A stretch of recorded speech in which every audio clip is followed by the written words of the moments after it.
Statistics से करेंगे। सपना गुड आफ्टरनून। तो यहां पे आज हम लोग स्टार्ट करेंगे मेजरमेंट ऑफ सेंट्रल टेंडेंसी। समय आप लोगों का ज्यादा हम यहां पे बर्बाद करने की कोशिश ना करेंगे ताकि आप लोगों का रिवीजन हो जाए। सितंबर में एग्जाम है तो स्टार्ट हम लोग करेंगे आज।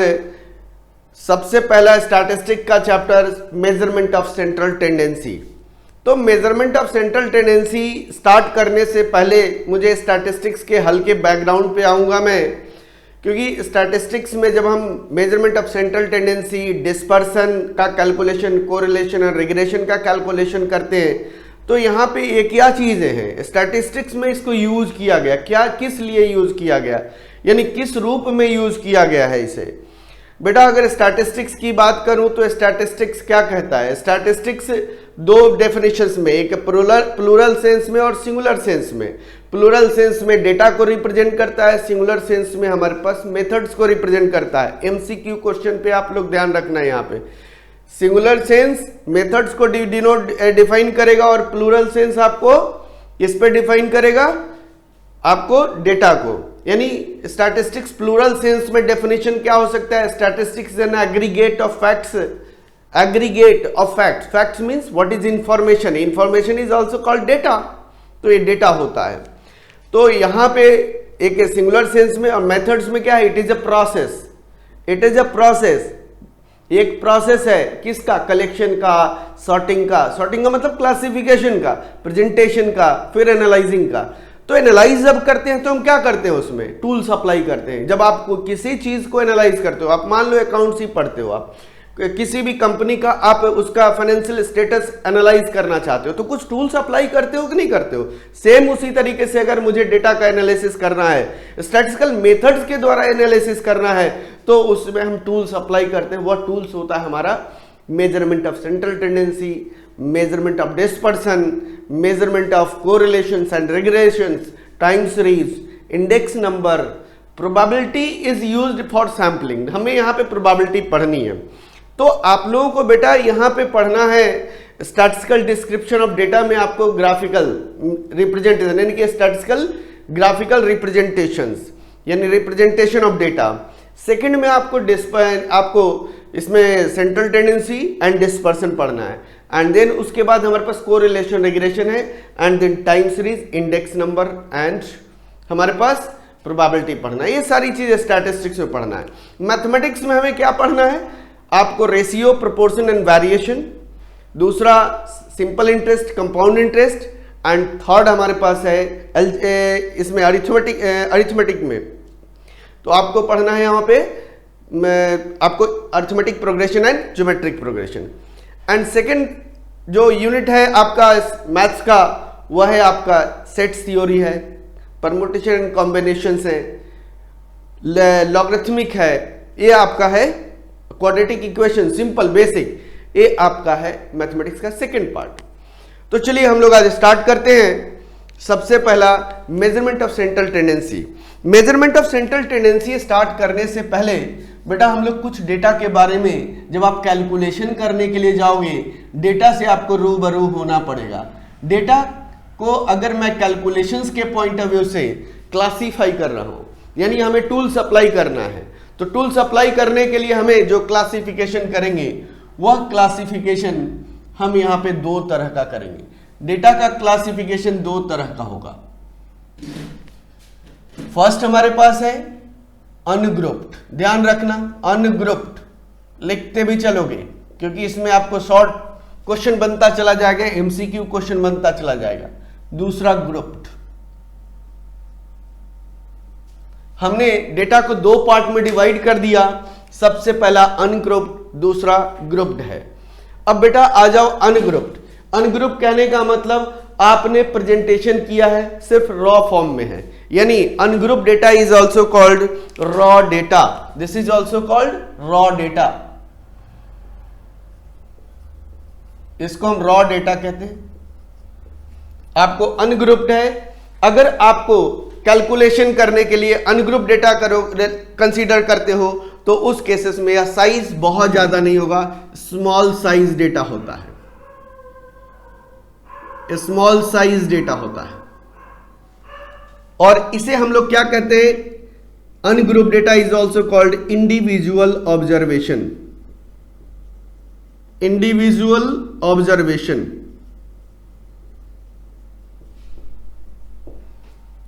This is the ungrouped. Ungrouped is called raw data. Raw data अगर मैं यहां पे एनालिसिस के लिए जाऊंगा तो अगर रॉ डेटा का एनालाइज करना है, अगर बहुत बड़ा रॉ डेटा होगा तो उसके लिए प्रेजेंटेशन अलग हो जाती है, वह प्रेजेंटेशन आपको हमारे पास ग्रुप डेटा में आ जाते हैं। अगर हमारे पास स्मॉल साइज डेटा है, 10 डेटा है, 20 डेटा है, इस तरह का अगर नंबर ऑफ साइज ज्यादा बड़ा नहीं है और हम उसको कोई भी स्टैटिस्टिकल टूल्स अप्लाई करना चाहते हैं किस चीज के लिए, फॉर एनालिसिस, तो उस केसेस में हमारे पास यह अनग्रुप डेटा यूज करके भी कर सकते हैं। उस अनग्रुप डेटा को हम कहते हैं individual series. Group data, group data हमारे पास दो तरह का होगा, बेटा ध्यान रखना, ग्रुप डेटा दो तरह का है। एक होता है डिस्क्रीट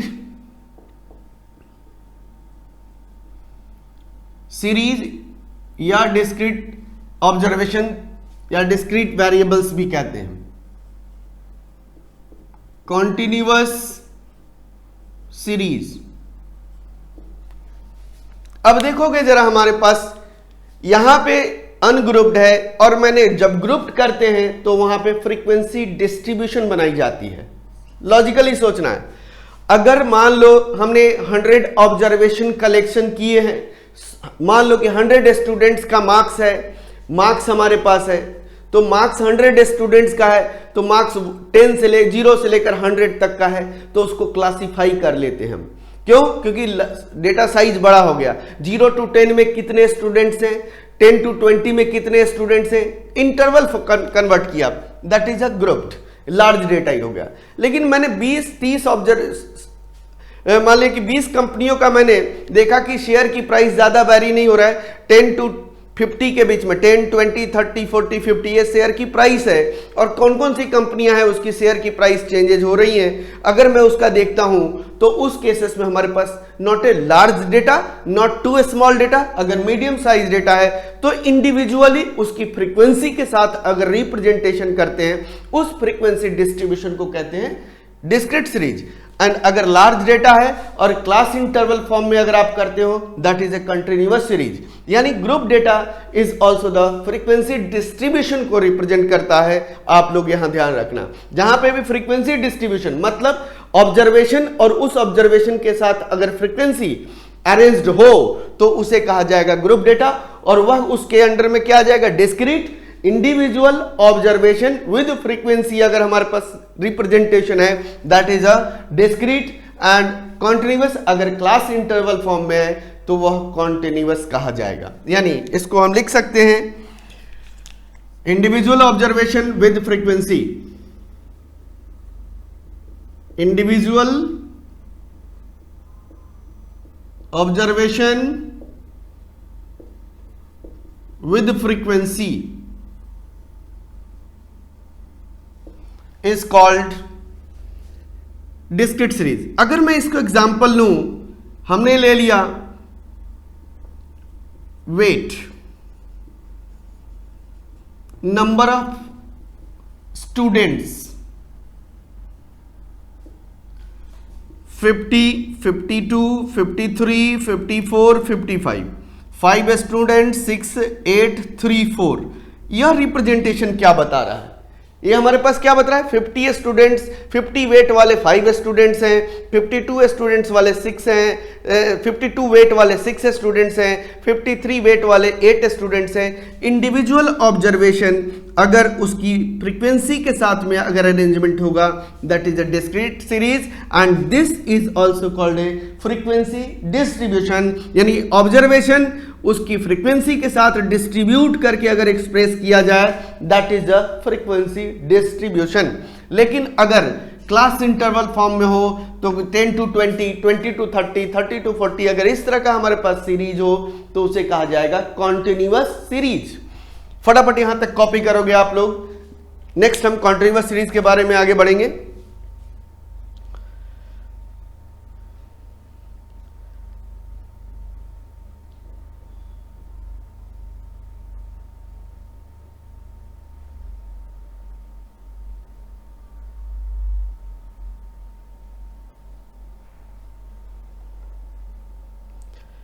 अगर कॉपी हो गया होगा तो आप लोग आगे बढ़ जाएंगे, बता देंगे। डन है तो आप लिख लो, आप लोग लिख देंगे डन।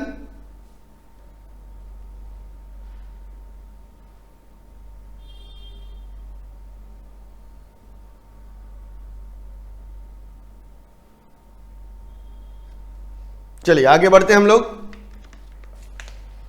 आगे हम लोग बढ़ेंगे कॉन्टिन्यूअस सीरीज।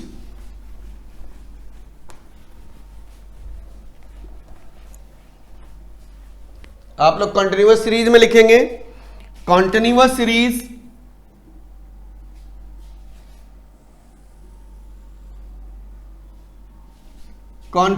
सीरीज में सबसे पहला हमारे पास है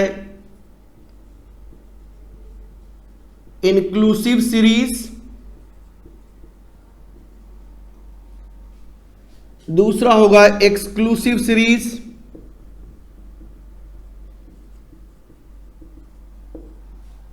थर्ड हमारे पास open end class interval,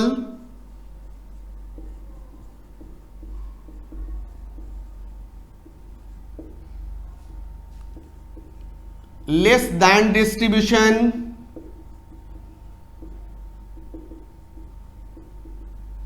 and more than distribution.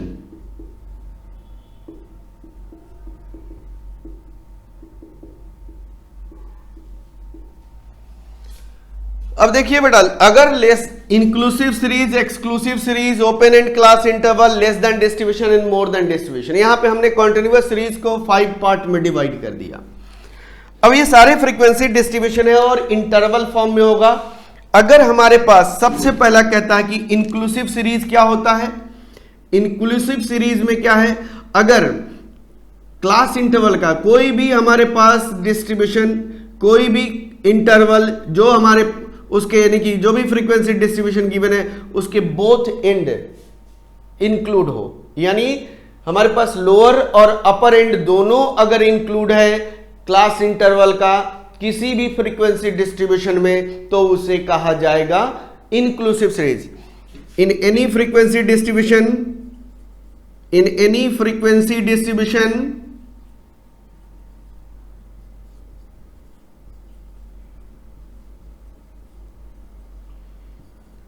both ends are included, both ends of class interval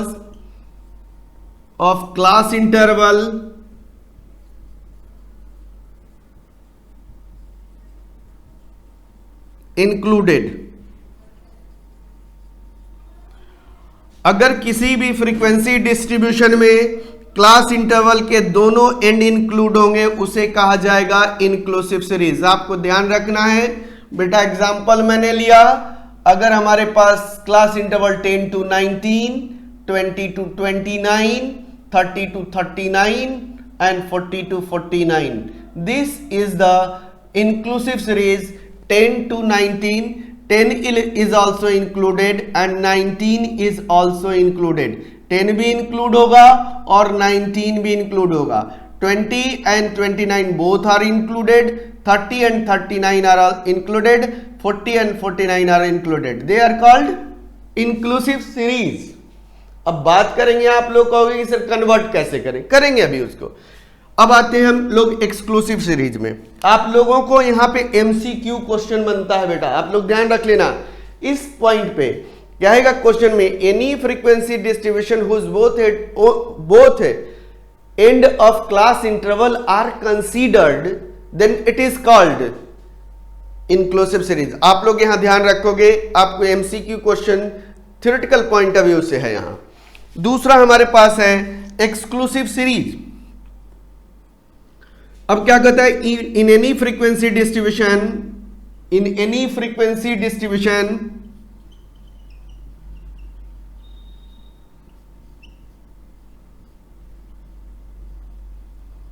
in any frequency distribution upper end of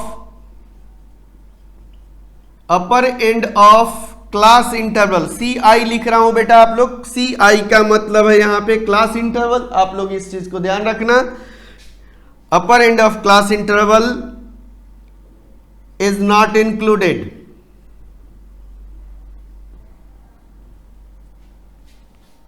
is not included. जैसे अगर मैं इसका एग्जाम्पल लेता हूं,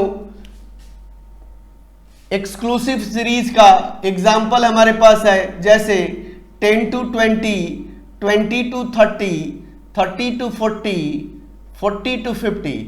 एंड देखोगे यहां पे बेटा क्या है, 10 to 20, 20 is always present in the first class interval in upper and, and 20 is also included in the second class interval, also present in the second class interval in lower end। यहां upper and में है, यहां lower and में है। अब क्या करें, 20 को कहां इंक्लूड की जाएगी, 20 को हम इंक्लूड कहां करेंगे, 20 is included in the lower end, यहां अपर एंड 20 इंक्लूड नहीं होगा। That is a exclusive series. आप लोग ध्यान रखना, upper end of class interval in any frequency distribution, upper end of class interval is not included, then it is called a exclusive series। 20 is included in the next class interval, 30 is upper end of the second class interval, but 30 is also present in the third lower end of the class interval, so 30 is included in third class interval। तो यहां पे देखो अपर and include नहीं है, this is called exclusive series. अब बात आती है कि अगर हमारे पास ऑब्जर्वेशंस इन नॉर्मल केस, जब हम स्टैटिस्टिक्स में क्लास इंटरवल यूज करते हैं तो वहां पे बेटा हम लोग एक्सक्लूसिव सीरीज लेकर चलते हैं, लेकिन कहीं कहीं पे कैलकुलेशन करने के लिए हमारे पास इंक्लूसिव को एक्सक्लूसिव में भी कन्वर्ट की जाती है। अगर इंक्लूसिव से एक्सक्लूसिव में कन्वर्ट की जाए, बेटा ध्यान दोगे, अब देखोगे कैसे कन्वर्ट की जाती है कि जैसे हमारे पास 10 to 19, 20 to 29, बेटा किसी भी क्लास इंटरवल का अपर एंड, उसके नेक्स्ट क्लास इंटरवल का लोअर एंड, इन दोनों के बीच का डिफरेंस d मान लिया। अब क्या करोगे, अगर मुझे हमें क्या करना है, इसको एक्सक्लूसिव में कन्वर्ट करना है, इंक्लूसिव को एक्सक्लूसिव में कन्वर्ट करना है। कैसे करोगे, यानी 20 और 19 का डिफरेंस 1 हो गया, और डिफरेंस को d हमने बोला, d को 2 से डिवाइड कर दोगे तो 0.5 आएगा। आप लोग यह याद मत रख लेना कि 0.5 अपर लिमिट में ऐड करते हैं और लोअर लिमिट में सब्ट्रैक्ट करते हैं। मैक्सिमम स्टूडेंट को यह होता है कि सर 0.5 अपर लिमिट में ऐड कर दें, अपर में हम ऐड कर दें और लोअर में, अपर एंड में हम क्या करें, ऐड कर दें और लोअर एंड में माइनस कर दें। ऐसा नहीं होता। अब आपको डिस्ट्रीब्यूशन पे देखना होगा। डिस्ट्रीब्यूशन को देखना क्या है, 19 to 20 है बेटा, 19 और 20 है, डिफरेंस 1 है, 1 को हमने 2 से डिवाइड किया, 0.5 आया। तो इसे इसमें अपर एंड ऐड करेंगे तो क्या हो जाएगा 19.5, इसमें माइनस करेंगे तो 9.5, ये आ गया। अगला 19.5 से लेकर इसमें ऐड करोगे 29.5, यानी इस सब में पॉइंट, यानी कि लोअर एंड में 0.5 सब्ट्रैक्ट करेंगे, यानी d/2 सब्ट्रैक्ट करेंगे और अपर एंड में d/2 ऐड कर देंगे। चलिए अगर मैं दूसरा एग्जांपल ले लूं, कहोगे कि आपने 0.5 लिया। अगर मैंने क्वेश्चन में ले लिया कि अब मान लो कि हमारे पास 10 to 18, 20 to 28, 30 to 38, 40 to 48। अब बेटा देखोगे यहां पे भी यह भी इंक्लूसिव है। अब देखोगे, अब इसे एक्सक्लूसिव में कन्वर्ट करना है। अब क्या हो गया, यहां पे हमारे पास अपर एंड 18 है, यहां 20, इन दोनों का डिफरेंस को क्या कहते हैं, d कहते हैं ना।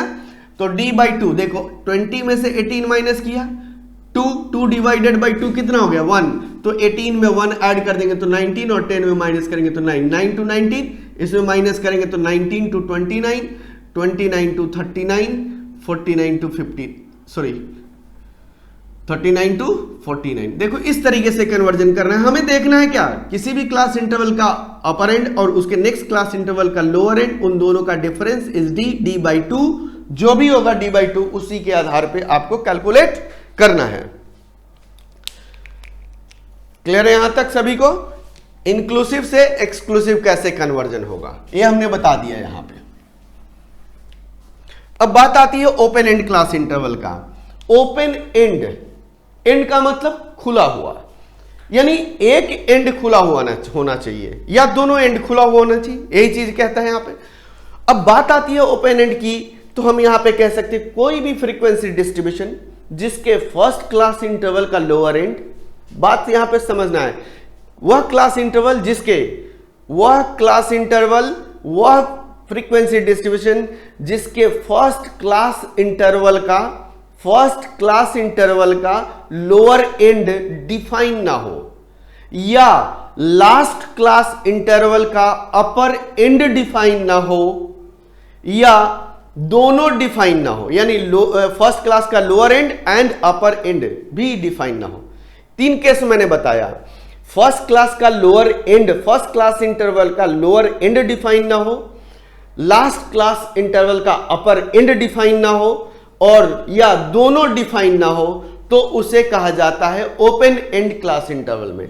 अगर इस तरह का ओपन एंड क्लास इंटरवल हमारे पास है तो कौन सी स्टैटिस्टिकल टूल्स मेजर करने के लिए, मान लीजिए सेंट्रल टेंडेंसी हमें फाइंड आउट करना है, डिस्पर्सन मुझे फाइंड आउट करना है, तो कौन सा डिस्पर्सन इसके लिए बेस्ट सुटेबल होगा, इसके लिए भी हमारे पास इस तरह के इंटरवल के लिए यहां पे लिया गया कि अगर इस तरह का इंटरवल है तो आपको कौन सा टूल्स अप्लाई करना चाहिए।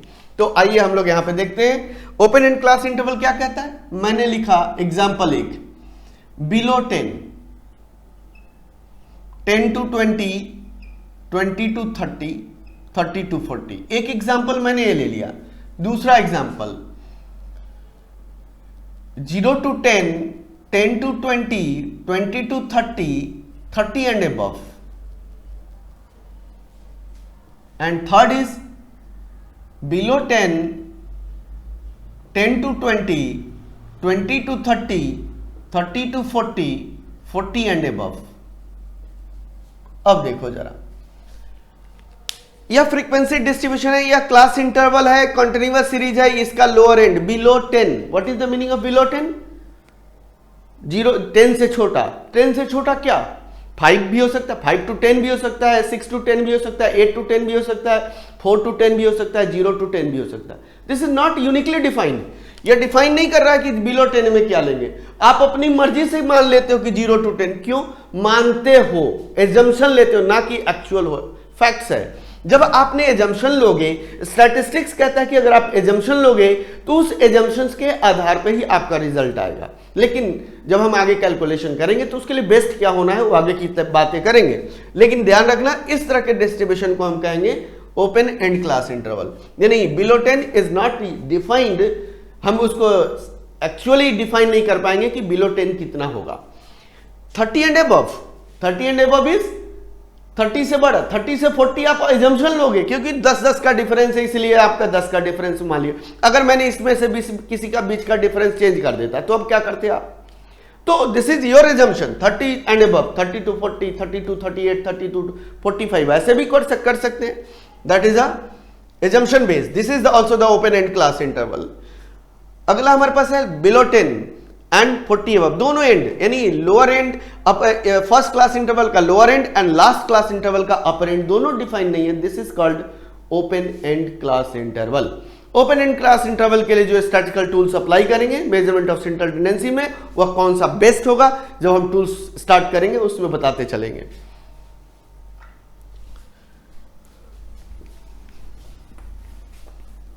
अगला हमारे पास है less than distribution. Less than distribution, देखो लेस देन डिस्ट्रीब्यूशन क्या कहता है। लेस देन डिस्ट्रीब्यूशन में कभी भी ध्यान रखना, अगर लेस देन डिस्ट्रीब्यूशन टेबल दिया हुआ है,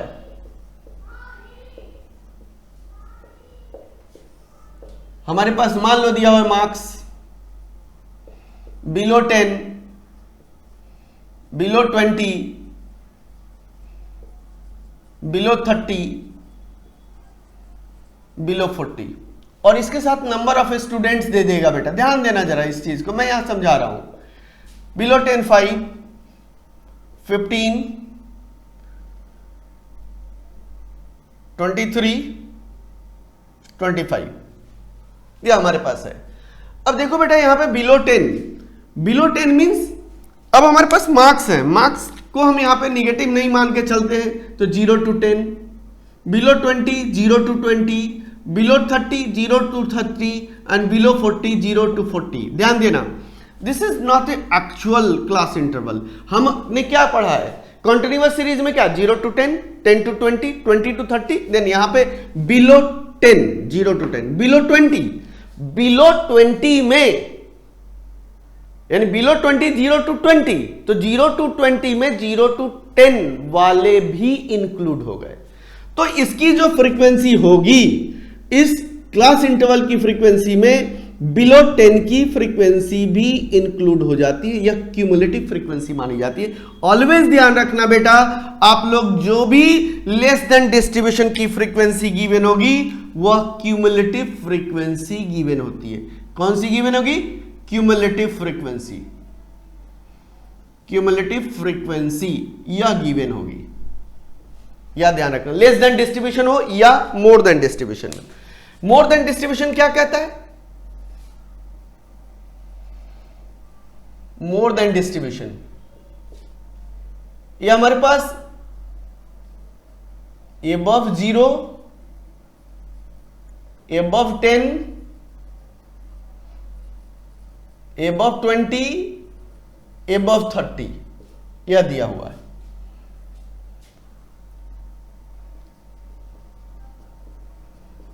यह दिया हुआ, देखो कि ध्यान देना, ऑलवेज यहां पे जो लेस देन डिस्ट्रीब्यूशन और मोर देन डिस्ट्रीब्यूशन में दोनों फ्रीक्वेंसी क्यूमुलेटिव होगी, ध्यान रखना। लेकिन बिलो 10 में हमारे पास क्या होगा? यह असेंडिंग ऑर्डर में होगा या डिसेंडिंग ऑर्डर में होगा। एबव 10, एबव 0 कहने का मतलब 0 से बड़ा कुछ भी होगा, यानी कि इसमें हमारे पास सभी के फ्रीक्वेंसी इंक्लूड हो गए। एबव 10 में इन दोनों के इंक्लूड है, एबव 20 में हमारे पास इसके इंक्लूड है। अगर आप कन्वर्ट करोगे तो क्या लिखोगे? 0 to 10, 10 to 20, 20 to 30, 30 and above, ये लिख दिया हमने। तो बेटा इसकी एक्चुअल फ्रीक्वेंसी कैसे निकालोगे? यह क्लास इंटरवल है, फ्रीक्वेंसी कैसे निकालेंगे? तो पहले नीचे से निकालना, 5, 15 माइनस 5, 10, यहां पे 23 है, सॉरी यहां पे 23 है, यहां हमारे पास 23 है, 23 माइनस 5 8, और यह बेटा कितना हो गया? 2। इस तरीके से हम निकाल सकते हैं।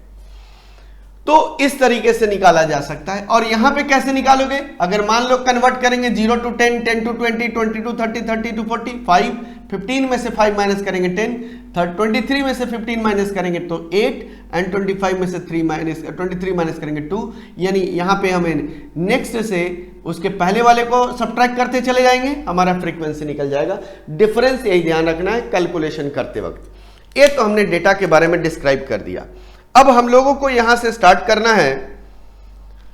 अब हम लोग यहां स्टार्ट करेंगे अब सेंट्रल टेंडेंसी का, मेजरमेंट ऑफ सेंट्रल टेंडेंसी।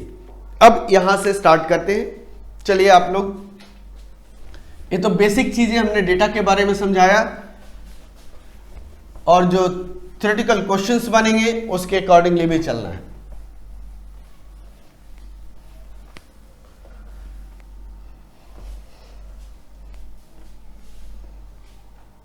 आते हैं हम लोग मेजरमेंट ऑफ सेंट्रल टेंडेंसी।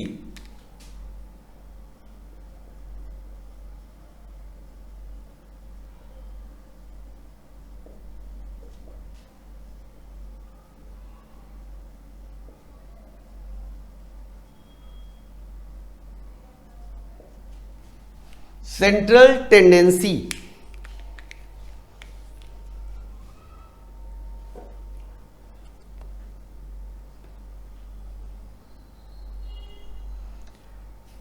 हम लोग स्टार्ट करें central tendency.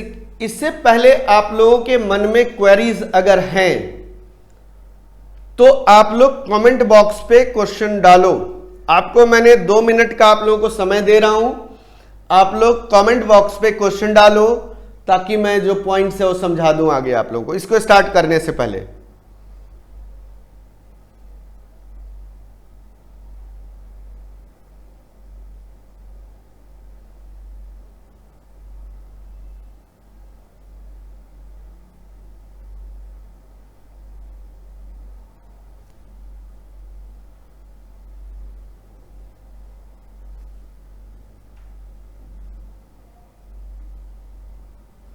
Rahul Mishra, nothing sir.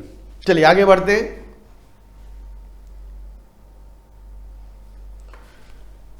Central tendency. अब हमारे पास सेंट्रल टेंडेंसी होता क्या है, सबसे पहले इसकी बात करते हैं, तभी तो मेजरमेंट करेंगे। देखो अब क्या है, मेजरमेंट ऑफ सेंट्रल टेंडेंसी। आपने डेटा का कलेक्शन कर लिया, आप डेटा कलेक्ट कर लिए, मान लिया कि आपने अपने स्कूल के 100 स्टूडेंट्स का वेट का डेटा कलेक्शन कर लिया। अब कलेक्शन करने के बाद क्या करोगे आप, कुछ एनालाइज करना है। तो आपको मान लो कि पता करना है कि ऑन एवरेज एक स्टूडेंट का कितना है। तो जब हम एवरेज की बात करते हैं तो आप कुछ चीज सोचते हो कि यहां पे अब एवरेज कैसे निकाला जाए, तो वही चीजें हमें यहां पे सेंट्रल टेंडेंसी में यहां पे बात करना है। जो भी स्टैटिस्टिकल टूल्स अप्लाई करेंगे तो हमारे पास एवरेज के बारे में पता करेंगे। अब अगर मान लो कहता कि हमारे पास जो डेटा कलेक्शंस किए हैं उसमें आपका वेरिएशन कितना है, तो आप क्या करोगे, डिस्पर्सन पे चले जाते हो। तो वेरियस टाइप्स ऑफ टूल्स हैं जिसको हम मेजरमेंट करेंगे कि जो डेटा हमने है ज्यादा वेरिएशन है या नहीं, और आगे हम लोग उसको डिस्कस करेंगे। अब मान लो कि सेंट्रल टेंडेंसी वर्ड हमने यूज किया है। सेंट्रल, सेंट्रल का मतलब क्या होता है, मिड। टेंडेंसी, टेंडेंसी का मतलब अप्रोच करना, यानी मेजरमेंट ऑफ सेंट्रल टेंडेंसी क्या कहता है, वह वैल्यू, यानी उस वैल्यू का मेजरमेंट करो जो आपने डेटा कलेक्शंस किए हैं उसके मिडिल की ओर अप्रोच करे, सेंटर की ओर अप्रोच करे, that is the central tendency. Measurement of central tendency क्या है, it is a central value, in the value which approach to the middle of the whole observation. जितने भी ऑब्जर्वेशंस हैं उस ऑब्जर्वेशंस को में वो मिडिल ऑब्जर्वेशंस की और कौन सी वैल्यू अप्रोच कर रहा है, that is called central tendency.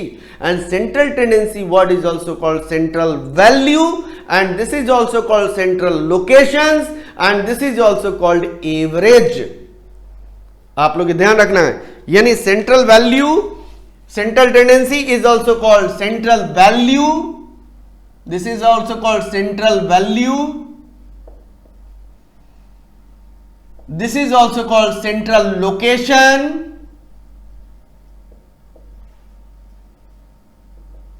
and this is also called average. This is also called average. What is average? Average is a single value. It is a single value.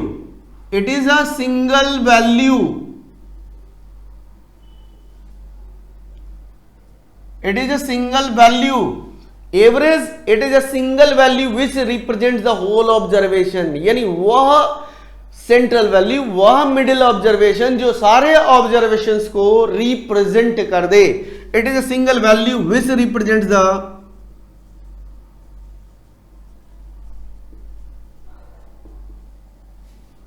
whole observation.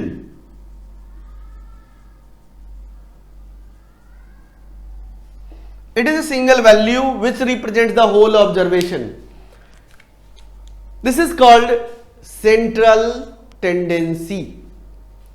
Average, average is also the central tendency. अब बेटा आप लोग ध्यान देना, मैंने कहा कि average central tendency है। कभी कभी जानते हो कि आपके 12th क्लास में अगर आपने एग्जाम दिया तो मान लिया 5 सब्जेक्ट्स हैं आपके, उस 5 सब्जेक्ट्स में डिफरेंट मार्क्स होते हैं और आपको कहा गया कि आपका बेटा परसेंटेज कितना आया है, तो परसेंटेज आप बताते हो। मान लिया कि 100 का मार्क्स का है तो आप परसेंटेज बताते हो, तो आप एवरेज परसेंटेज बता देते हो कि मेरा पांचों मिलाकर मेरा नॉर्मली 80% बन रहा है। इसका मतलब क्या हुआ कि हर ऑब्जर्वेशन में मान लिया कि हर सब्जेक्ट 100 मार्क्स का है, आपने कहा कि मेरा 5 सब्जेक्ट मिलाकर 80% आ रहा है। इट मींस यह तो मतलब नहीं हुआ ना कि हर ऑब्जर्वेशन में 80 मार्क्स है, लेकिन आपके पास जो 5 सब्जेक्ट में डिफरेंट मार्क्स हैं, उस डिफरेंट मार्क्स का एक सिंगल रिप्रेजेंटेटिव मिला, वह 80 हो गया। अब 80 मान लिया जाए 80 हर सब्जेक्ट में भी होता तो एवरेज 80 होगा। टोटल भी जितना आपका डिफरेंट मार्क्स का है और 80 भी पांचों सब्जेक्ट में ऐड कर दें तो 400 आपका टोटल आएगा ही आएगा। आप ध्यान रख देना इस चीज को।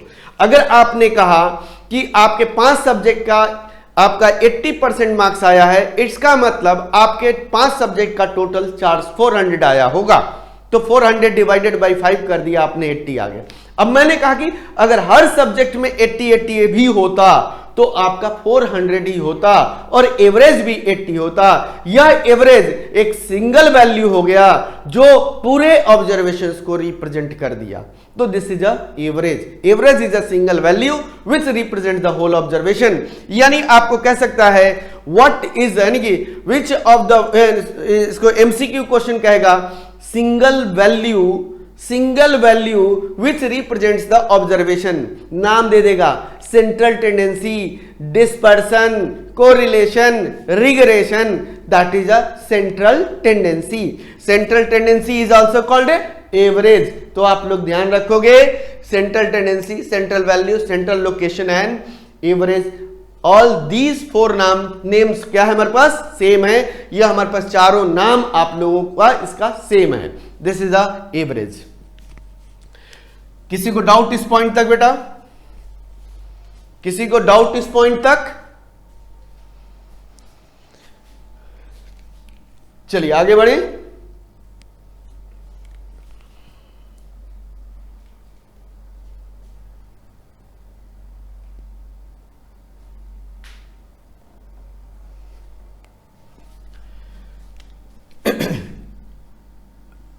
एवरेज। अब एवरेज को हमने 2 कैटेगरीज में डिवाइड कर दिया। एवरेज को हमने 2 कैटेगरी में डिवाइड कर दिया। First category is mathematical average.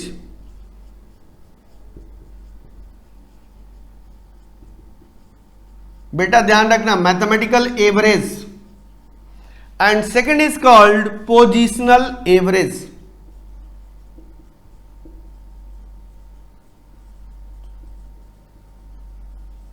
Second is called positional average. दोनों का नाम ध्यान रखना है आपको। यहां पे ध्यान रखना है, इन दोनों वर्ड से आपको एमसीक्यू क्वेश्चन बनेगा। Mathematical average, mathematical average is based on all observation. ध्यान रखना है, यह पॉइंट आप लोग नोट करोगे। It is based on all observation. It is based on all observation. यानी आपको क्वेश्चन कह सकता है which of the following is based on all observation, that is a mathematical average, and which is not based on all observation, this is the positional average. यानी it is not based on all observation, it is not based on all observation, it is not based on all observation. ध्यान देना है, mathematical average it is based on all observation and positional average it is not based on all observations. अब देखोगे जरा यहां पे mathematical average हमारे पास 3 तरह का होता है। मैथमेटिकल एवरेज हमारे पास 3 तरह का होता है। अरिथमेटिक मीन, जिसको हम शॉर्ट में लिख रहे हैं बेटा, आप लोग लिख लोगे arithmetic mean. Second in geometric mean and third is harmonic mean. 3 हमारे पास है, arithmetic mean, geometric mean and harmonic mean. यह 3 हमारे पास मीन है। आप लोगों को मान लो कहता है कि which of the following is based on all observation. आपका नाम दे दिया अरिथमेटिक मीन, मीडियन, मॉड और नन ऑफ दीज। आप ध्यान रखना, which of the following is based on all observation, arithmetic mean, median, mode, none of these नहीं, confuse करने के लिए ऑल ऑफ द अबव कर देगा। अब क्या करोगे, ऑल ऑफ द अबव, तो आप maximum students all of the above कर देंगे ना, नहीं। यहां पे मैथमेटिकल एवरेज में अरिथमेटिक मीन अगर लिया गया है तो हमारे पास क्या हो गया, arithmetic mean is based on all observation, median and mode is not based on all observation. ध्यान रखना, median and mode are not based on all observation, but arithmetic mean, it means arithmetic mean, geometric mean and harmonic mean is based on all observation.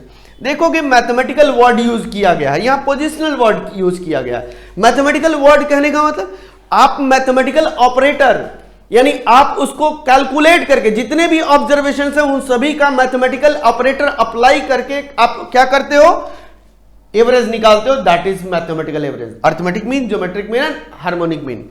Positional, अब बात आती है positional average. मैं अब इसको link कर देते हैं हम। Positional average, positional central value कह सकते हैं कि नहीं कह सकते? This is the mathematical central value, this is the positional central value, and central value is mid value, यानी वह ऑब्जर्वेशन जो मिड पोजीशन पे है, that is the mid positional average. अब median and mode as the positional central value. Median में आप सभी observation को कंसीडर नहीं करते हो, आप उसमें बता करते हो कि हमारा मिडिल पोजीशन कौन सा है, वह मिडिल पोजीशन पे कौन सा ऑब्जर्वेशन है, वही तो हमारे पास क्या है, मीडियन होता है। करते हैं कि नहीं करते हैं? इसीलिए आपको पोजिशनल एवरेज का नाम दिया गया है। पोजिशनल एवरेज में हम मिडिल पोजीशन पता करते हैं, ना कि ऑब्जर्वेशंस को हम वहां पे मैथमेटिकल ऑपरेटर अप्लाई करते हैं। तो उस केसेस में हमारे पास पोजिशनल एवरेज में कौन कौन से आएंगे? Median and mode, both are median and mode, they are the positional average. Median and mode are the positional average. यहां तक फटाफट कॉपी कर लीजिए आप लोग।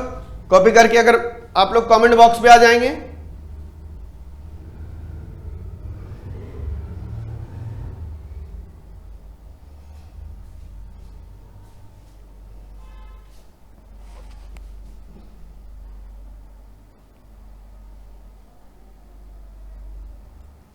राहुल डन। और किसी का बेटा डाउट्स हो इस पॉइंट तक, इस पॉइंट तक किसी को डाउट हो तो बताना बेटा।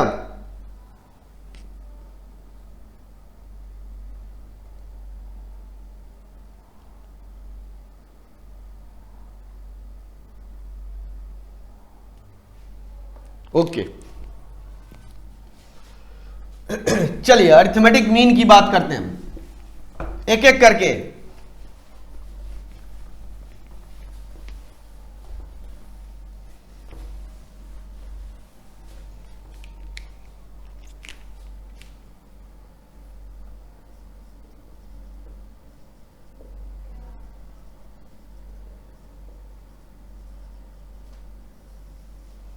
Arithmetic mean,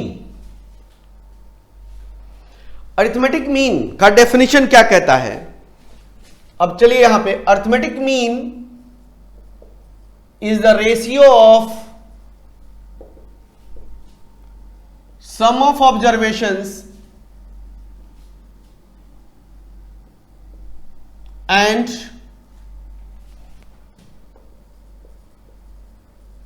number of observation. It is the ratio of, it is the ratio. देखो वर्ड कहीं पे क्वेश्चन में यूज कर दे सकता है। रेशियो क्यों कहा गया मैं बताऊंगा इसको। It is the ratio of sum of observation and number of observation, यानी या इसको दूसरे तरीके से कैलकुलेट कैसे करते हैं, यानी arithmetic mean is the sum of observation divided by number of observation, ये भी कह सकते हो। तो sum of observation divided by number of observation, this is the fractional part. Fractional part को हम क्या कहते हैं? फ्रैक्शन में है, this is also called ratios, यानी कि इसको हम कह सकते हैं द रेशियो। आपको एमसीक्यू क्वेश्चन दे सकता है, the ratio of sum of observation and number of observation is called, this is called arithmetic mean. अब हमारे पास अरिथमेटिक मीन की अगर बात करें तो अरिथमेटिक मीन का अगर हम लिखेंगे इसके अकॉर्डिंगली, तो sum of observations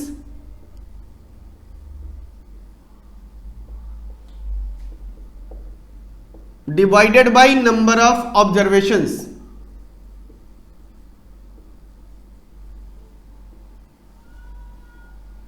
sum of observations divided by number of observations, this is the.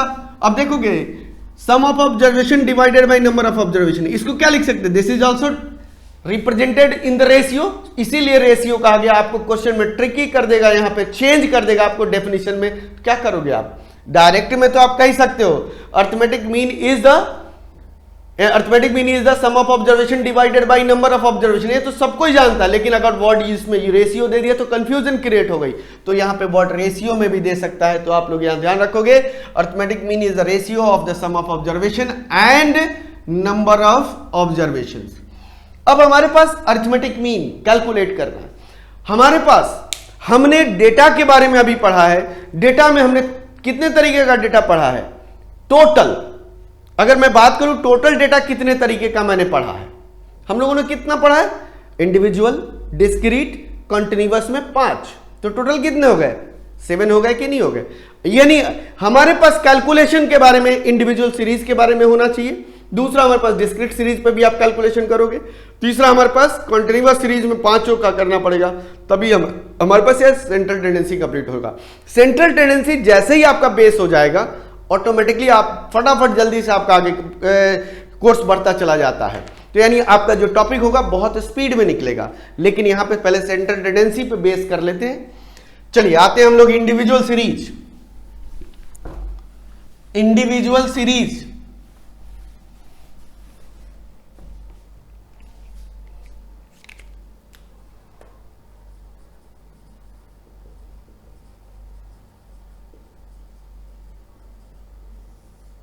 Individual series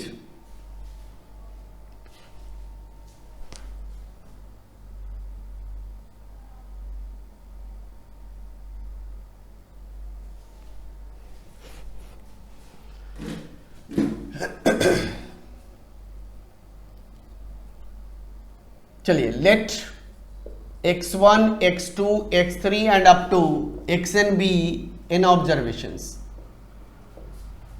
and x bar is denoted as arithmetic mean. x1 x2 x3 up to xn be n observation and x bar is denoted as arithmetic mean. तो हम लिख सकते हैं x bar equal to x1 plus x2 plus x3 plus up to xn divided by n, and इसको क्या कर सकते हैं? x bar equal to summation x divided by n. This is the first formula. ये हमारे पास first formula है। इसको कहते हैं डायरेक्ट मेथड। ध्यान रखना, this is called direct method. यानी देखोगे x bar equal to summation x by n, तो हो सकता है कभी कभी आपको x bar into n calculation भी कह सकता है। x bar into n sum of the observation. यहां ध्यान रखना, मीन को नंबर ऑफ ऑब्जर्वेशन से मल्टीप्लाई करेंगे। मीन को नंबर ऑफ ऑब्जर्वेशन से मल्टीप्लाई करेंगे तो हमारे पास क्या आएगा? Number of sum of observation. ध्यान रखना, अर्थमेटिक मीन को नंबर ऑफ ऑब्जर्वेशन से मल्टीप्लाई की जाएगी तो सम ऑफ ऑब्जर्वेशन आएगा। इसका कैलकुलेशन आगे यूज होगा, इसलिए मैंने बता दिया sum of observation is equal to number of observation into mean. अब इसके बेस पे क्वेश्चन क्या होगा? हम यहां पे एक सिंपल सा क्वेश्चन लेते हैं। बहुत सिंपल क्वेश्चन है, सभी स्टूडेंट्स कर सकते हैं। आप लोगों को कैलकुलेटर अलाउड है, आप कैलकुलेटर आप लोग लेकर बैठोगे, कैलकुलेटर से फटाफट आप लोग आंसर दोगे। कैलकुलेटर आपको अलाउड है, कैलकुलेटर लेकर आप लोग बैठ जाओ फटाफट जल्दी से। हम लोग यहां पे एग्जांपल करेंगे। पहला, find arithmetic mean. Find arithmetic mean first 15, 25, 30, 35, 45। फटाफट जल्दी से आप लोग आंसर बताओगे। आप लोग जल्दी से आंसर बताओगे क्या होगा इसका। ये तो सबसे आसान सा क्वेश्चन हमने यहां पे लिया है। फटाफट जल्दी से सभी लोग आ जाओगे, सभी लोग आंसर दोगे जरा।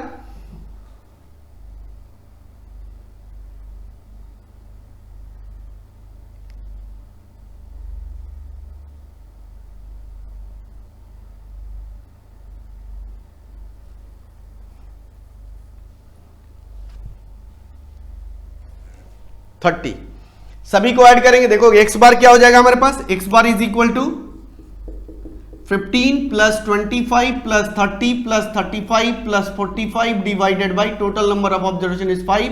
ऐड करोगे 15 प्लस 25 40, 40 प्लस 30 70, 70 प्लस इन दोनों को ऐड करेंगे 80, यानी 70 और 80 हो गया 150 divided by 5 is equal to 30। सभी का आंसर सही है।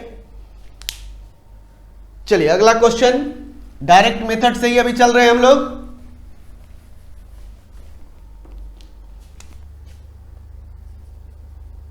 फाइंड, देखो आप लोग ये फार्मूला आप लोग याद रख लेना जरा, मैं जो ये फार्मूला लिख रहा हूं ये फार्मूला के रूप में याद कर लोगे जरा आप लोग, आपको बहुत क्वेश्चन हो सकता है इस पे। फार्मूला है बेटा, इस चीज को याद कर लो, फिर उसके बाद इस पे क्वेश्चन कराएंगे।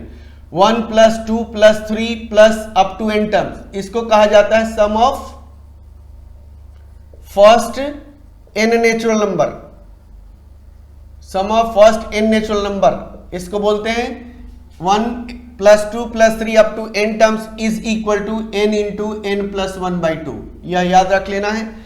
दूसरा है 1 का स्क्वायर प्लस 2 का स्क्वायर प्लस 3 का square plus up to n square, इसको कहते हैं sum of square of first n natural number.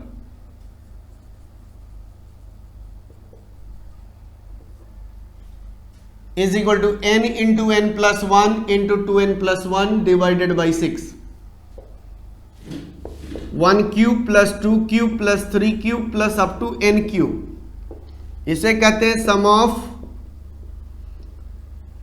Cube of first n natural number is equal to n into n + 1 divided by 2 का whole square. ये आप लोग यह 3 formula आप लोग ध्यान रख लेना, यह 3 फार्मूले पे बेस्ड क्वेश्चन हो सकते हैं। आपके वर्कबुक में भी इस टाइप के इसके बेस पे क्वेश्चन होगा, फटाफट जल्दी से कॉपी करेंगे आप लोग, इस पे अब बेस्ड क्वेश्चन करेंगे हम लोग, फटाफट आप लोग कॉपी कर लीजिए जल्दी से।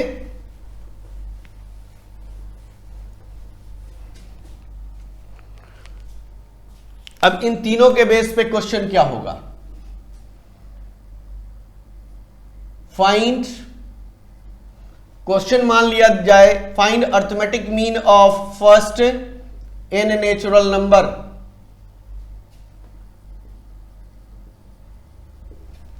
Find arithmetic mean of first n natural number. बेटा इसका आंसर देना है हमें, यह क्वेश्चन है हमारे पास। फर्स्ट n नेचुरल नंबर का अरिथमेटिक मीन कितना हो जाएगा,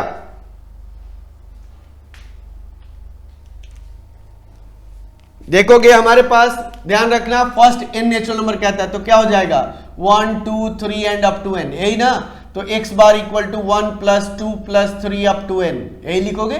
this is the first sum of the first n natural number, सभी को ऐड कर लिया and total number of observation is n। अब देखो मैंने ये फार्मूला लिखवा दिया यहाँ पे, 1 + 2 + 3 अप टू n टर्म्स क्या आएगा n इंटू n + 1/2 और होल डिवाइडेड बाई क्या n, या बेटा n से n कैंसिल आउट हो गया, n + 1/2, this is the answer. अब इसी के बेस पे क्वेश्चन में क्या कह सकता है, अगर मेरे पास क्वेश्चन है फाइंड, एमसीक्यू क्वेश्चन आएगा find arithmetic mean of first 100 natural number. अब बेटा 100 नेचुरल नंबर का कहता है, 100 नेचुरल नंबर का, अब क्या करोगे आप 100 तक तो ऐड नहीं करोगे, अगर आपको पता है कि मेरा इन अरिथमेटिक मीन का, सॉरी n ऑब्जर्वेशंस का, यानी n नेचुरल नंबर का, फर्स्ट n नेचुरल नंबर का अरिथमेटिक मीन n + 1/2 है, तो मैं डायरेक्ट लिख सकता हूं, देखोगे फर्स्ट n नेचुरल नंबर का अरिथमेटिक मीन है n + 1/2, तो 100 का होगा तो क्या होगा 100 + 1 डिवाइडेड बाई 2 कितना होगा 50.5, डायरेक्ट लिखोगे इसको।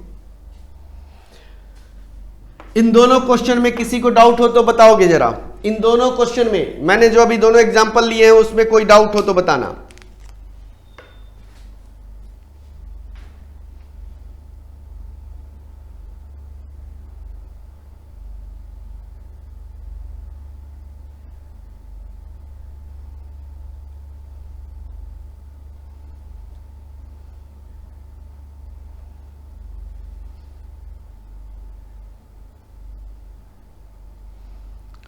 फटाफट से किस बोलोगे, कमेंट बॉक्स पे आ जाओगे सभी, जो जो जिसको जिसे डाउट हो तो बता दो, नहीं तो आगे बढ़ेंगे फटाफट जल्दी से।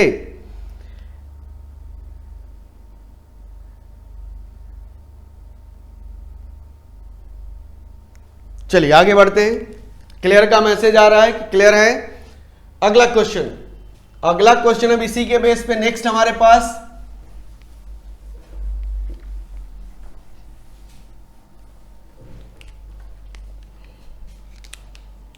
नेक्स्ट क्वेश्चन हमारे पास, find arithmetic mean of square of first n natural number, square of first n natural number. अगर इस तरह का स्टेटमेंट वाला क्वेश्चन आए बेटा, क्या सोचना है, square of first n natural number, दिमाग में क्या आना चाहिए, 1 का स्क्वायर, 2 का स्क्वायर, 3 का square, up to n square, यही आएगा ना। लिख लिया हमने। अब हमारे पास अर्थमेटिक मीन निकालना है इन सभी का सम, 1 का स्क्वायर प्लस 2 का स्क्वायर प्लस 3 का square plus up to n square divided by how many total number of observation, n।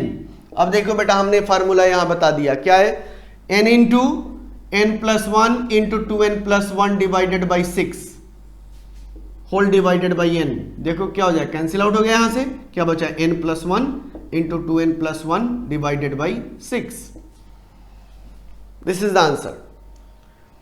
अब इसके बेस पे और क्या हो सकता है, क्वेश्चन हमारे पास इसी में कहता है find arithmetic mean of square of first 20 observation. बेटा क्वेश्चन में क्या कर दिया, 20 ऑब्जर्वेशन का। अब क्या करोगे, 20 तक लिख के सॉल्व करो, या अगर आपको यह ध्यान हो तो आप लिख सकते हो। हमने कहा कि अगर square of first n natural number का अर्थमेटिक मीन क्या होता है, n plus 1 into 2n plus 1 divided by 6।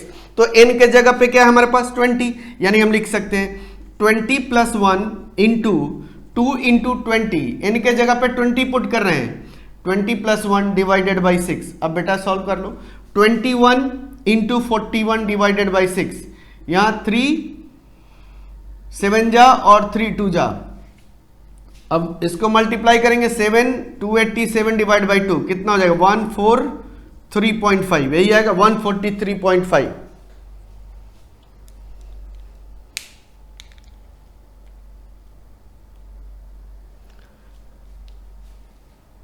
Okay,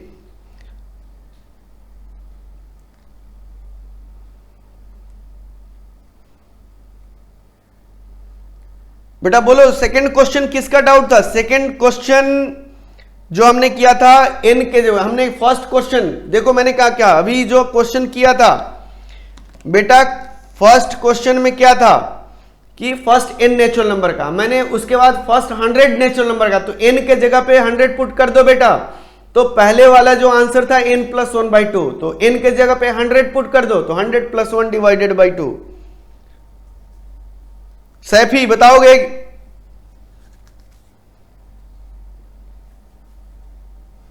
बेटा बताओगे,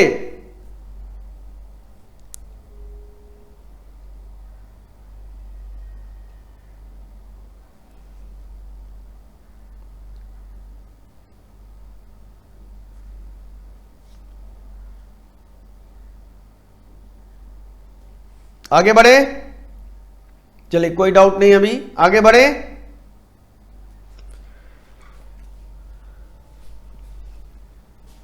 अगला एग्जांपल,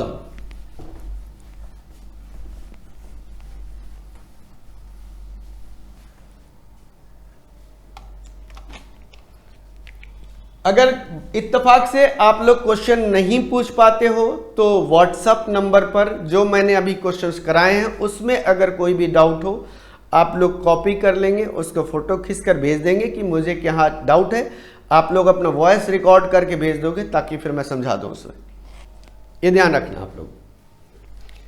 अगला क्वेश्चन है हमारे पास, find arithmetic mean of cube of first n natural number.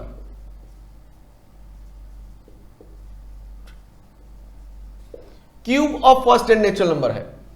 अब बेटा जब cube of first n natural number मतलब ऑब्जर्वेशन क्या बन गया, 1 cube, 2 cube, 3 cube and up to n cube, इस तरह का दे दिया। अब क्या करना है हमें, arithmetic mean is equal to 1 का क्यूब प्लस 2 का क्यूब प्लस 3 का cube plus up to n cube divided by how many total number of observation is n। अब इसका फार्मूला हमने बता दिया, 1 का क्यूब प्लस 2 का क्यूब प्लस 3 का cube plus up to n cube equal to n into n plus 1 divided by 2, n into n plus 1 divided by 2 का whole square divided by n। अब देखोगे बेटा इसको क्या लिखेंगे, n इंटू एन प्लस 1 का whole square और N square divided by 2 का 4 इंटू एन कैंसिल आउट, क्या बच जाएगा n इंटू एन प्लस 1 का whole square divided by 4। This is the answer. इसी तरीके से अगर मैंने क्वेश्चन कहा find arithmetic mean of cube of first 10 natural number, 10 natural number, first 10 natural number, क्या हो जाएगा बेटा x bar is equal to n के जगह पे जो आपने रिजल्ट निकाला इसको देखो, this is the arithmetic mean of cube of first 10 natural number, और हमें फाइंड आउट करना है arithmetic mean of cube of first 10 natural number. n के जगह पे 10 पुट कर दो, 10 प्लस 1 का होल स्क्वायर डिवाइडेड बाई 4, यानी 10 इंटू 10 प्लस 1 11, 121 डिवाइडेड बाई 4, यहाँ 2 5 जा 10 और 2 2 जा 4, मल्टीप्लाई करेंगे 506 डिवाइडेड बाई 2 302.5, यही आंसर आएगा।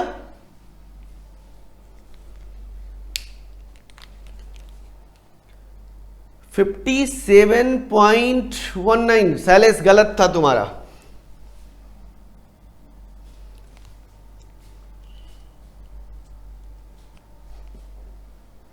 सभी का आंसर मैच कर गया।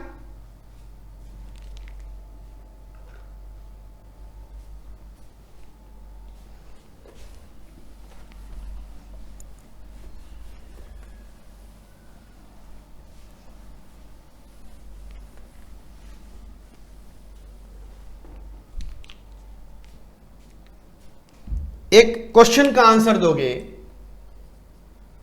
फाइंड अर्थमेटिक मीन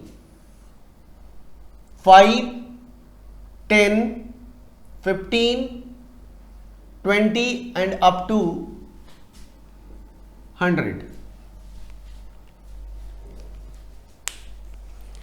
इसका आंसर बताओगे बेटा।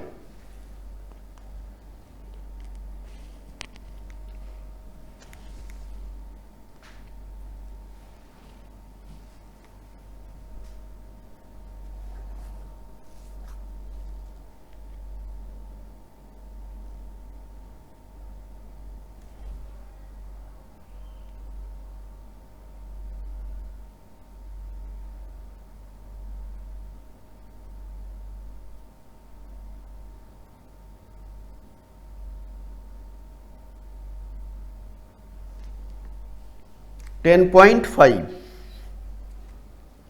10.5 कैसे आएगा बेटा?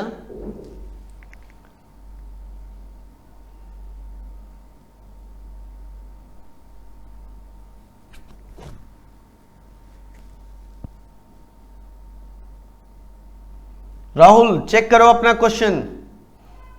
राहुल आप अपना आंसर चेक करो, गलत हो रहा है वहां पे।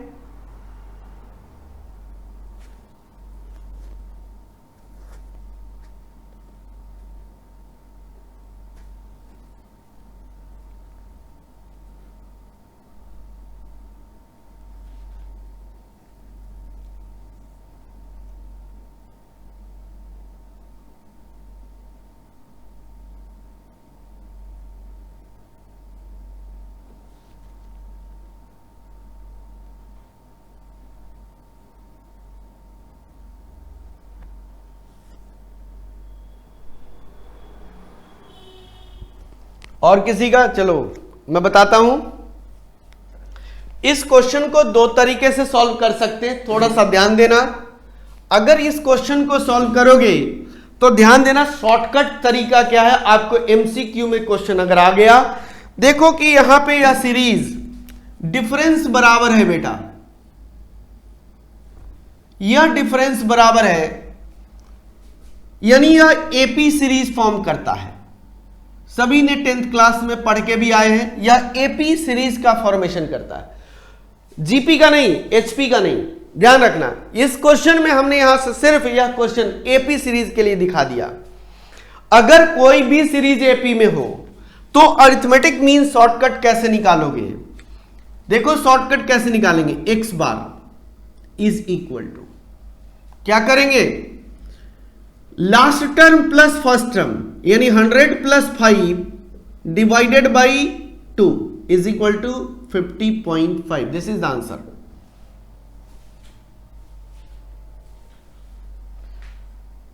प्रकृति गलत हो रहा है.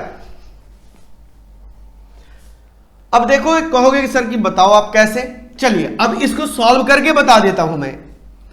x bar 5 plus 10 plus 15 plus 20 up to 100 divided by कितना हो जाएगा. नंबर ऑफ ऑब्जर्वेशन हमारे पास कितने हो जाएंगे, 20 होंगे ना, कि देखो कि 20 हो जाएगा. अब कहोगे 20 है यहां पे, तो यहां पे अगर मैं इसका सम निकालूं तो 20 divided by 2 first term plus last term 100 plus 5 divided by 20 से 20 कैंसिल आउट हो जाएगा. 105 डिवाइडेड बाई 2. एक तो तरीका हो गया हमारे पास 20.5. एक तरीका ये हो गया. अब कहोगे कि सर एक और तरीका, हम एक और तरीका भी बता देते हैं, जो तरीका आपको आसान लगे. एक तो एमसीक्यू ले सीधे बता दिया एपी का, दूसरा मैं बता देता हूं. अब देखो जरा, अगर मैंने बेटा यहां पे इसको दूसरा तरीका अप्लाई कर दिया, आप लोगों को कहते हो कि ये हमारा फार्मूला नहीं याद है, ठीक है कोई बात नहीं है, कोई दिक्कत नहीं है. 5 plus 10 plus 15 plus 20 plus up to 100 divided by total 20 हो जाएगा. 20 हो जाएगा. सभी को यहां पे समझ में आ रहा है कि 20 ऑब्जर्वेशन होंगे. यहां से मैंने 5 कॉमन ले लिया. देखो 5 कॉमन ले लिया, क्या बचा 1 plus 2 plus 3 plus up to 20, तो टोटल 20 हो गए कि नहीं हो गए, डिवाइडेड बाई 20.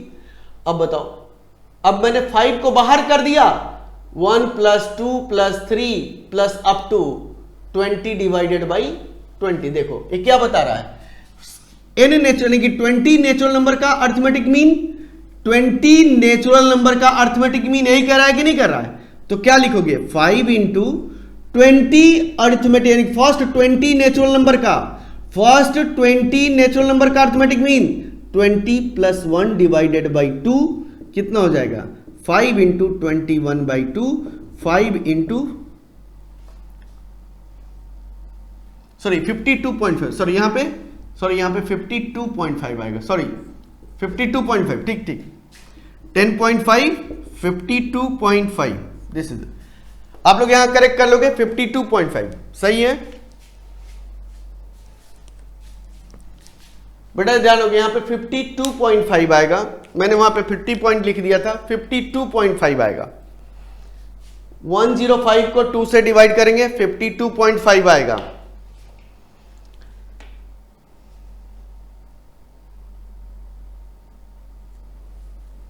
तो आप लोग ध्यान रखना, अगर एपी का क्वेश्चन हो और स्टैटिस्टिक्स में आपको यह देख लेना कि सीरीज एपी में अगर गिवन है, तो आप अर्थमेटिक मीन कैसे निकालोगे, फर्स्ट टर्म और लास्ट टर्म को ऐड करके 2 से डिवाइड कर दो, आपका रिजल्ट आ जाएगा. शॉर्टकट तरीका ये है, शॉर्टकट आप लोगों को ध्यान रख लेना इसको. —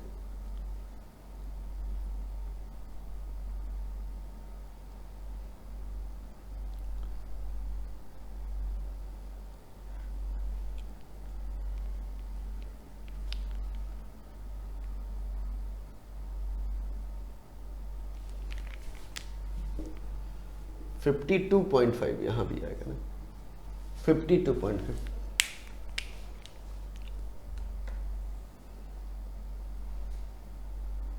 किसी को डाउट यहां तक?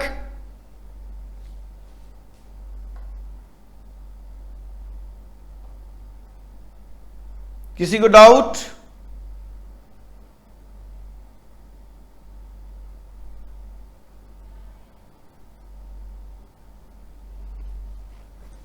ओके, आगे बढ़ते हैं.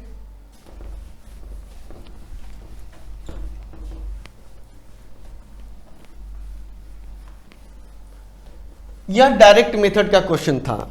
इनडायरेक्ट मेथड, बेटा ध्यान रखना है, इनडायरेक्ट मेथड इंडिविजुअल सीरीज का है, इनडायरेक्ट मेथड इंडिविजुअल सीरीज के अंडर में, इंडिविजुअल सीरीज का, या इसको हम कहते हैं deviation method.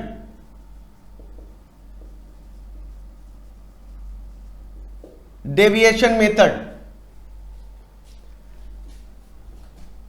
X bar is equal to a plus summation d by n. ध्यान रखना है आप लोगों को, x bar equal to a plus summation d by n and d is equal to x minus a and a is assume mean.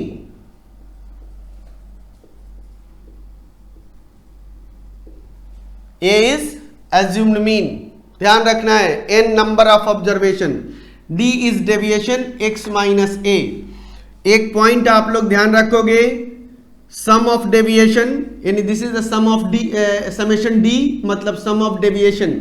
Summation d का मतलब आप लोग स्टेटमेंट ध्यान रख लेना, sum of deviation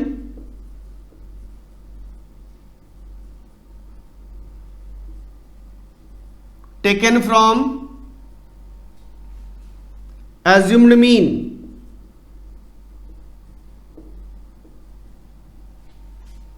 sum of deviation taken from assumed mean or arbitrary value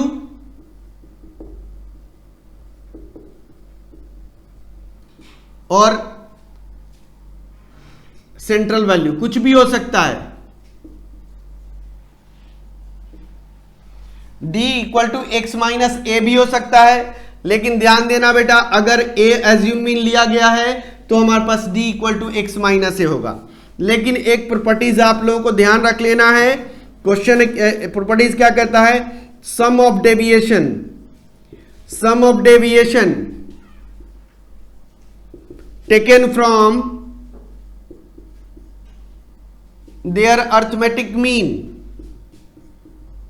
sum of deviation taken from their arithmetic mean is 0। आप लोग यह याद कर लोगे जरा, यह मोस्ट इंपॉर्टेंट पॉइंट है, प्रॉपर्टीज है। This is the property number 1, यह आपको याद रखना है। Property number 1, sum of deviation taken from their arithmetic mean is 0।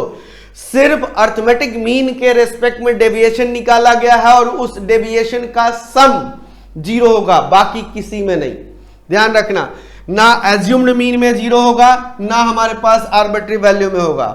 तो यहां पे इसको इस तरीके से लिख सकते हैं, तो summation x minus x bar, summation x minus x bar, this is the क्या हो जाएगा हमारे पास sum of deviation, this is equal to 0। ध्यान रखना, sum of deviation x minus x bar is the sum of deviation taken from assume mean, तो sorry assume arithmetic mean.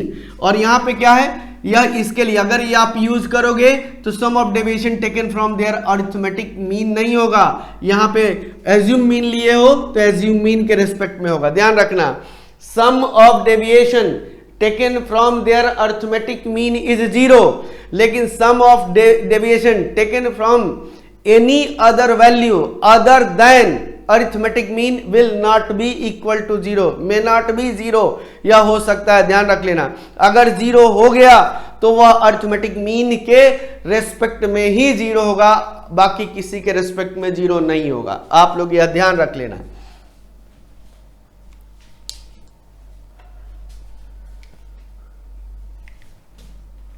फटाफट copy कर लोगे इसको।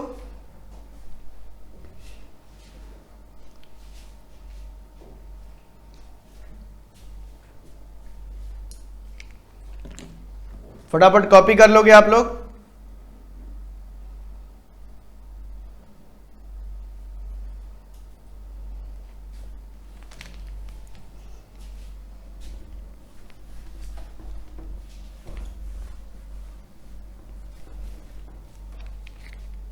मैंने कहा if observation B 10, 12, 18, 20, 25, find sum of deviation taken from arithmetic mean, बताओगे जरा।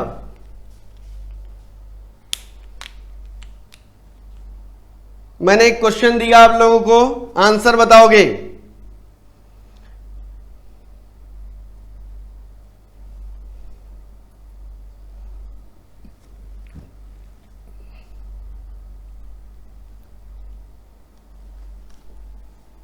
प्रकृति 0, बिल्कुल सही है आंसर बेटा। आपको कुछ करने की जरूरत नहीं है, 0, क्योंकि अभी हमने प्रॉपर्टीज पढ़ा है। Sum of deviation taken from arithmetic mean is 0, calculate करने की जरूरत नहीं है। क्वेश्चन में आप लोग कैलकुलेट मत करने लगना, मतलब x माइनस एक्स बार मत निकालना। अगर निकाल के भी देखोगे तो 0 ही आएगा। चेक कर लेना, x ले लिया हमने 10, 12, 18, 20 और 25। x बार निकाल लो तो जरा कितना आएगा, 30, 40, 60, 85, 85 divided by 5, 17। x minus x bar, ये हो गया बेटा, x बार 17 है तो -7 -5, 1, 3 और 8 कितना हो गया। यह दोनों को ऐड किया तो -12, इन तीनों को ऐड किया तो +12, दोनों को ऐड करोगे 0 आ रहा है कि नहीं आ रहा है, ये ध्यान रख लेना। Sum of deviation taken from their arithmetic mean is 0, calculate करने की जरूरत नहीं है, डायरेक्ट आंसर एमसीक्यू में होगा। यह एमसीक्यू क्वेश्चन के लिए है।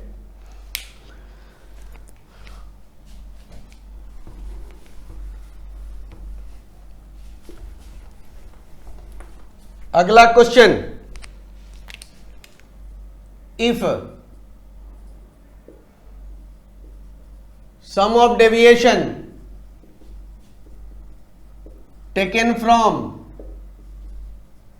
18 of 20 observation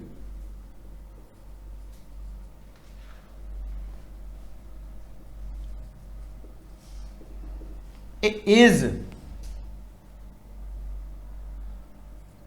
200, find arithmetic mean। Statement wise question MCQ में।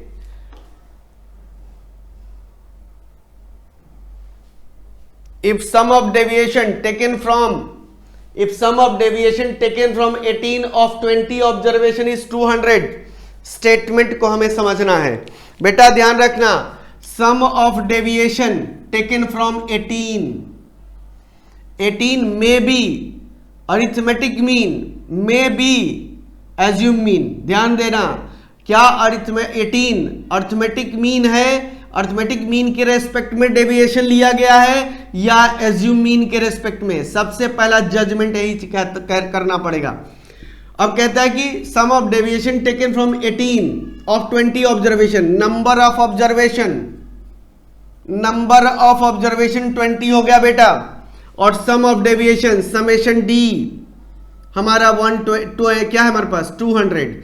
अब बताओगे समेशन डी 200 है तो 18 क्या हो गया, एज्यूम मीन, क्योंकि अगर यह 0 होता तो 18 अर्थमेटिक मीन हो जाता। यानी sum of deviation taken from 18 is not equal to 0, so 18 is not arithmetic mean, it is a assumed mean. तो हमारे पास x bar equal to a कितना हो गया 18 प्लस 200 डिवाइडेड बाई 20 कितना हो गया 18 प्लस 10 इज इक्वल टू 28।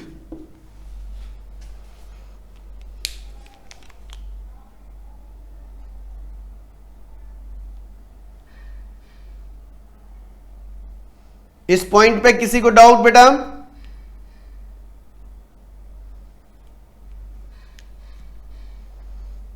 इस पॉइंट पे डाउट?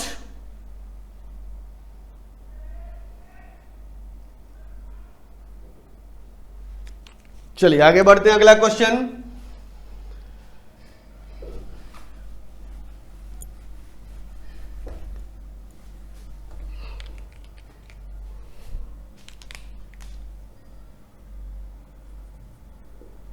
क्वेश्चन थोड़ा सा मैं यहां पे ट्विस्ट कर रहा हूं। इफ एवरेज ऑफ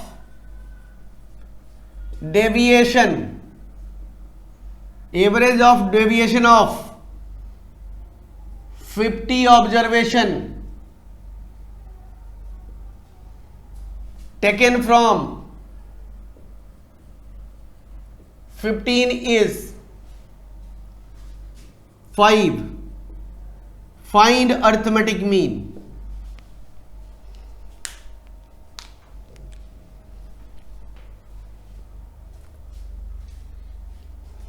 इसका आंसर बताओगे जरा, सभी कमेंट बॉक्स पे आके आंसर दोगे।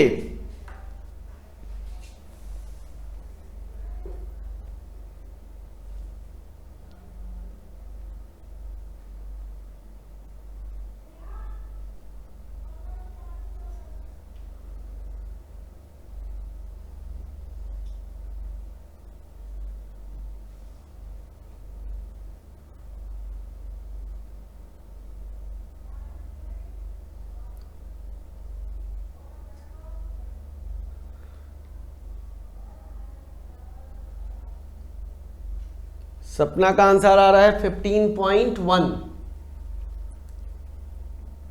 और किसी का आंसर?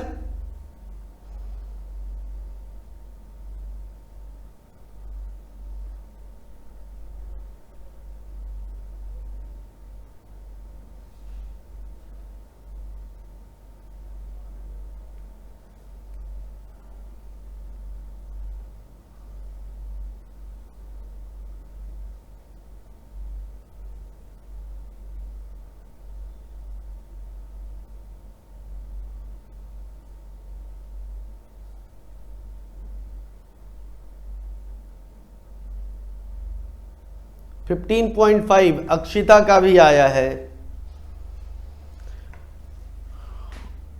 और बाकी बच्चे आंसर दो बेटा। आंसर गलत होने से डरो मत, गलत होने से डरना नहीं है, कैलकुलेट तो करो। स्टेटमेंट मैंने थोड़ा सा चेंज किया है, वही स्टेटमेंट पे तो सारी क्वेश्चंस चेंज हो जाती है। हमने क्या लिखा है? Average of deviation. बेटा यह पूरा समेशन डी बाई एन दे दिया।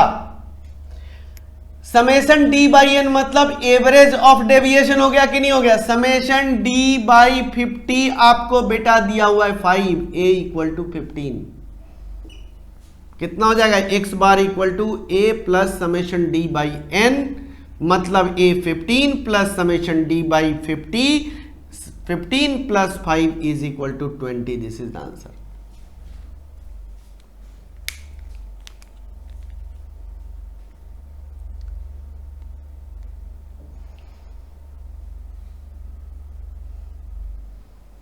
किसी को डाउट हो इस पॉइंट पे? एवरेज ऑफ डेविएशन लिया है बेटा। एवरेज ऑफ डेविएशन, डेविएशन का sum divided by number of observation, and sum of deviation divided by n is total is called average of deviation. Question कहां चेंज कर देगा एमसीक्यू में, यह ध्यान रखना है।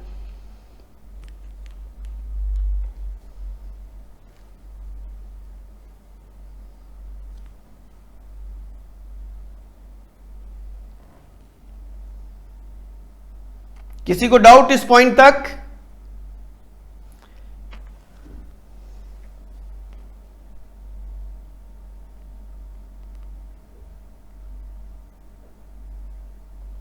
आ गया समझ में ना?